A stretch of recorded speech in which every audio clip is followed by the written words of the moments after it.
Hello everyone. स्वागत है आप सभी का सीटीएच एजुकेशन में। आज से हम लोग डेटा स्ट्रक्चर एंड एल्गोरिथम को स्टार्ट कर रहे हैं, जो आपके न्यू सिलेबस हैं उसके अकॉर्डिंग।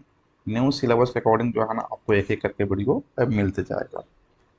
मेनली आज के सेशन में हम लोग यूनिट 1 के जो सिलेबस में टॉपिक्स दिए गए हैं उन सारे टॉपिक्स का एनालिसिस करेंगे और इन सभी टॉपिक्स से किस प्रकार के प्रश्न पूछे जा सकते हैं एसबीटी के द्वारा, उसका एनालिसिस करेंगे। इसमें जो टॉपिक्स हैं सिलेबस में, उसमें आपको ऊपर नीचे देखने को मिल सकता है, तो उसके लिए आप कंफ्यूज नहीं होंगे। जैसे आपके सिलेबस में डाटा टाइप्स पहले दिया है, हमने सेकेंड टॉपिक में इसको कंसिडर किया है, तो इसको आप ध्यान रखेंगे। सबसे पहले हम लोग बात करते हैं यूनिट का नाम क्या है। तो यूनिट का नाम है fundamental of algorithm and it's analysis, यानी कि एल्गोरिथम का फंडामेंटल कॉन्सेप्ट क्या है उसको हम लोग को स्टडी करना है और इसका एनालिसिस कैसे करते हैं, क्यों आवश्यक है एनालिसिस, उसके बारे में हम लोग बात करेंगे। लेकिन इसके अंदर में जो टॉपिक्स दिए गए हैं, तो चूंकि हम लोग पढ़ते हैं डेटा स्ट्रक्चर, तो पहले हम लोग को ये जानना होगा कि डेटा स्ट्रक्चर होता क्या है। तो इसमें पहला टॉपिक हमने कंसिडर किया है basic concept of data structure. इसमें हम लोग पढ़ेंगे linear and non linear data structure. Mainly हम लोग डेटा स्ट्रक्चर के दो टाइप्स पढ़ते हैं, लीनियर और नॉन लीनियर, तो इसमें हम लोग इसको स्टडी करेंगे। सेकंड टॉपिक आपको देखने को मिलेगा डेटा टाइप्स, जिसमें हम लोग पढ़ेंगे user defined data types and abstract data types. इसके बेसिक कॉन्सेप्ट के और एग्जाम्पल के साथ इसको हम लोग स्टडी करेंगे। थर्ड टॉपिक आपको मिल जाएगा एल्गोरिथम एंड इट्स एनालिसिस। जब हम लोग एल्गोरिथम पढ़ेंगे तो क्या होता है उसका बेसिक कॉन्सेप्ट और उसको एनालिसिस कैसे करते हैं। तो एनालिसिस करेंगे हम लोग run time analysis of algorithm. Run time analysis of algorithm की हम लोग बोलते हैं टाइम कॉम्प्लेक्सिटी। दैट मीन्स कि जब हम लोग एल्गोरिथम को एग्जीक्यूट करवाएंगे सिस्टम पे, तो कंप्लीट करने में एग्जीक्यूशन कितना समय उसको लगेगा, उसको हम लोग बोलते हैं टाइम कॉम्प्लेक्सिटी। जब एग्जीक्यूट करेगा तो वो मेमोरी में स्पेस भी लेगा, उसको हम लोग बोलते हैं space complexity of an algorithm.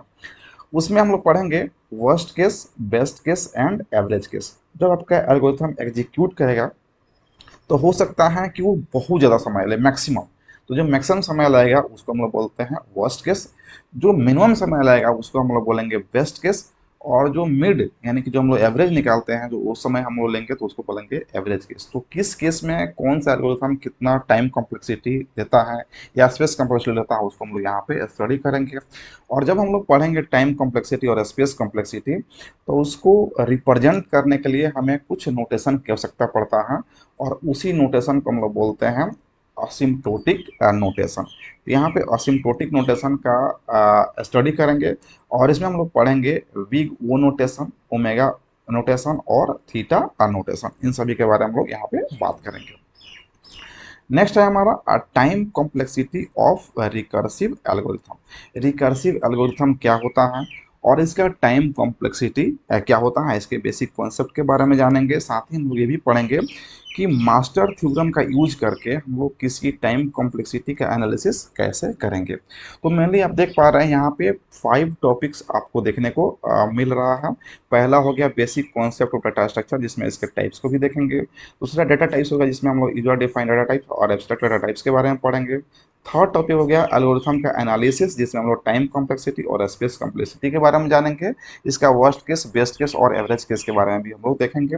Asymptotic notation एक नोटेशन है जो टाइम कॉम्प्लेक्सिटी और स्पेस कॉम्प्लेक्सिटी को रिप्रेजेंट करने में काम आता है। तो यहाँ पे पढ़ेंगे हम लोग big O notation, omega notation और थीटा नोटेशन। और लास्ट हम लोग पढ़ेंगे रिकर्सिव एल्गोरिथम का टाइम कॉम्प्लेक्सिटी क्या होता है, बेसिक कॉन्सेप्ट क्या है, और मास्टर थ्योरम का यूज करके हम लोग टाइम कॉम्प्लेक्सिटी का एनालिसिस कैसे करते हैं। तो मेनली ये 5 टॉपिक्स हैं जो आपके यूनिट 1 में पढ़ना है। अब इससे संबंधित किस प्रकार के प्रश्न आपको एग्जाम में देखने को मिलेगा, उसके बारे में हम लोग एनालिसिस करते हैं और समझते हैं। यहाँ पे हम लोग जो क्वेश्चन डिस्कस करेंगे, पहला क्वेश्चन इसमें हम लोग बात करेंगे डेटा स्ट्रक्चर क्या होता है और एक्सप्लेन करेंगे कि ये कितने टाइप्स के होते हैं। सेकंड क्वेश्चन हम लोग पढ़ेंगे differentiate between linear and non linear data structure, जो पहले एग्जाम में पूछा जा चुका है, ये भी क्वेश्चन है। नेक्स्ट क्वेश्चन है explain the concept of data abstract data type and why they are important in data structure. कह रहा कि एडीटी क्या होता है, उसे कॉन्सेप्ट को बताइए और ये डेटा स्ट्रक्चर में क्यों इम्पोर्टेंट है उसके बारे में आप बताइए। नेक्स्ट क्वेश्चन हम लोग पढ़ेंगे, what do you mean by asymptotic notation. Asymptotic notation से आप क्या समझते हैं, और इसके टाइप्स को जो है ना एक्सप्लेन कीजिए, जिसमें हम लोग पढ़ेंगे बिग, वो, ओमेगा और थीटा नोटेशन को एक्सप्लेन करने के लिए कहा जाएगा। नेक्स्ट क्वेश्चन हो सकता है कि what is an algorithm. Algorithm क्या होता है, why we need analysis of an algorithm. Algorithm क्या होता है और इसके एनालिसिस की आवश्यकता क्या है उसके बारे में बताइए। नेक्स्ट क्वेश्चन है, explain time complexity and space complexity of algorithm. यानी कि एल्गोरिथम का टाइम कॉम्प्लेक्सिटी और स्पेस कॉम्प्लेक्सिटी क्या होता है, इसको एक्सप्लेन कीजिए। And last question short note से पूछा जाता है कि असिम्प्टोटिक नोटेशन क्या होता है और मास्टर थ्योरम के बारे में आप बताइए। तो ये सारे क्वेश्चन जो है ना इस यूनिट से बन सकते हैं, और इतना आप कंप्लीट कर लेते हैं तो आपका यूनिट 1 कंप्लीट माना जाएगा, जिसमें आपको यूनिट 2 जो है ना पूछा जा चुका है प्रीवियस ईयर में। क्वेश्चन नंबर 2, क्वेश्चन नंबर 3 भी पूछा जा चुका है, और फिर यहाँ पे क्वेश्चन नंबर 6 जो है ना पूछा जा चुका है। ये 3 क्वेश्चन प्रीवियस ईयर में मल्टीपल टाइम पूछा जा चुका है।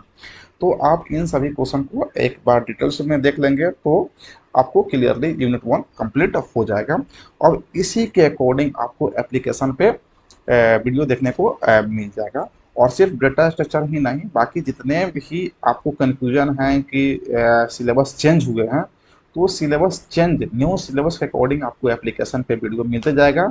और मोर और लेस जो है ना, जो ओल्ड सिलेबस है और न्यू सिलेबस में सारे टॉपिक्स वहीं देखने को मिलेंगे, कुछ टॉपिक्स ऐड ऑन किए गए हैं तो उसका वीडियो आपको मिलते जाएगा अकॉर्डिंग टू न्यू सिलेबस।